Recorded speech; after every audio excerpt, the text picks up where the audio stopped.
Serious violent crimes increased in the first quarter of this year, and the police's top brass released the quarterly crime stats yesterday. South Africa recorded a 22% increase in murders and a 13.7% increase in sexual offences, and that means that close to 11,000 people were sexually assaulted just in the first 3 months of this year. So for more reaction on the latest crime stats, gender activist Lisa Vetten joins us for this conversation. Lisa, thank you so much for your time this morning. I mean, it absolutely seems unfathomable. How is it that we can face a situation where within the first 3 months of 2022 we saw almost 11,000 rapes in this country? Somewhere, somehow, we are getting it wrong, and I just wonder where exactly. Well, I'm going to answer you like a researcher, Faith, and I think one of our starting points for what we're getting wrong is the way we analyse and understand and contextualise the statistics. The first thing to bear in mind is that this figure for the first 3 months actually represents a slight decrease from the previous 3 months. And if you look at the total number of rapes in the last 12 months, so all 4 quarters that the police have been presenting to us, they are actually down in comparison to previous years. And if you want to look at this over a 10-year period, then in 2012-13, we had over 48,000 rapes reported. And for this financial year, 2021-2022, we've had just over 41,000. So there looks like a bit of a downward trend going on. And here's what we're not getting wrong. Why? Is that a result of fewer women coming to report because of the way in which the police are responding to them? Are we seeing actual increases or actual decreases going on? If so, what is it that we've been getting right? I mean, the last thing to look at is that rape is not equally distributed throughout South Africa. If we look at Delft, Lusikisiki, Umlazi and Inanda, for the last 10 years, those areas have reported some of amongst the highest rates of rape in the country.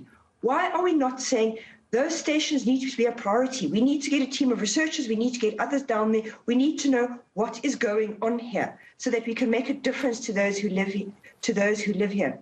So I think our starting point, to cut a long story short, is that we don't know how to use statistics properly as a way to inform information and what we then do, how we understand success and how we understand, when things do get better, how we don't understand what's keeping things worse in some places.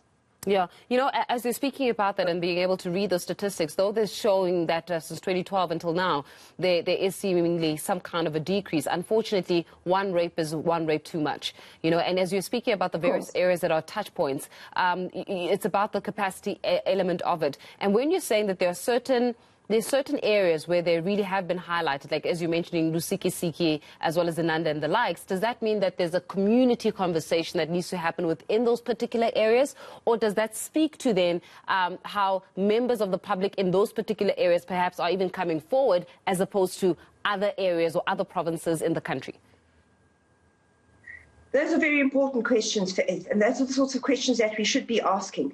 So we should be comparing those areas where rape is very low with those that are very high to say, what's the difference between the two? What can we learn from this comparison? That's step number one. Step number two is, I think one of the risks when we focus on areas is that we often, there's the risk of thinking that we're going to think about bad people instead of bad conditions, bad living conditions, poor circumstances. So it's very important to look at those areas and say, this is perhaps not just about community, and obviously there'd need to be a range of interventions to understand what's going on there, but it's also about what are the other factors, like what are the sales of alcohol, how safe is public transport, what is child protection like in the area, asking those kinds of questions. Are there shelters? Are there services? How well do they work? What is the quality of policing? Are the police able to arrest all those, in the case of all those reports? Do the courts in that area convict? Is this a relationship to increase? Are there problems with gangs, for instance, in the area? Are they contributing? So you've also got to understand what is the kind of rape that we're seeing here. Is it very high levels of stranger rape that are allied to a range of other crimes?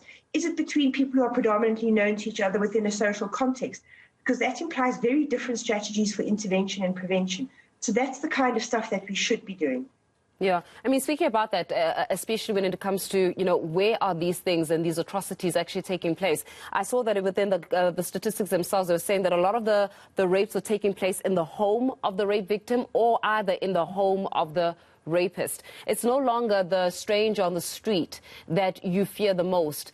If they're taking place in the home of the rape victim, that means that it's not strangers anymore. Sometimes it's people that are right next to us. It could be friends, fathers, uncles, aunts, nieces, whoever it is. It's coming closer and closer to the home, and as well as to the family kind of structure, all right, and also to those that are known to us. It also says something about perhaps a larger conversation around the re-engineering of family dynamics and what constitutes as home in South Africa. Exactly. So I think some homes will be housebreakings. We've also got to break this up, and that will be the reason why somebody's raped in their home. The other thing we have to take into account is the different kinds of rapes that happen according to age. So when you're talking about rapes by family members, children under the age of 11 are especially at risk. There's probably about 65% of rapes of children are family members. That's not the case for adults. So that talks about things like, what are children's living arrangements? Is there, for instance, an absence of childcare? Do mothers go out to work? Is there childcare available for them? Safe childcare where they can put their children during the day, so they're not relying on a family member who, they're not there. They can't see what that family member is getting up to. So that might be one kind of intervention that we look at. When we're dealing, I think, with adolescent girls and adult women, we're thinking about something different. So that might, for instance, be looking at things like how do we talk to young men about relationships? How do we start talking about sexual ethics? We've had a lot of these conversations about far too many young men continue to believe that when women say no, they're actually saying yes. And you've just got to keep the pressure going on, and eventually they'll say yes. Mm-hmm. And what that pressure really is often extended bullying and intimidation. So it's how do we introduce programs that address that, for example? We need to be able to talk to men so that just because you're married to a woman or you're in a relationship with her, that does not entitle you to sex. She is entitled to say no. And so some of what we might also be wanting to look at there is how do we reduce women's economic dependency on men so they don't feel they have no option, that they have to submit to any kind of sexual demand that is made of them because they are economically dependent. So there'd be a range of different things that we'd be wanting to do, targeting different age groups if we want to, I think, make a dent on this.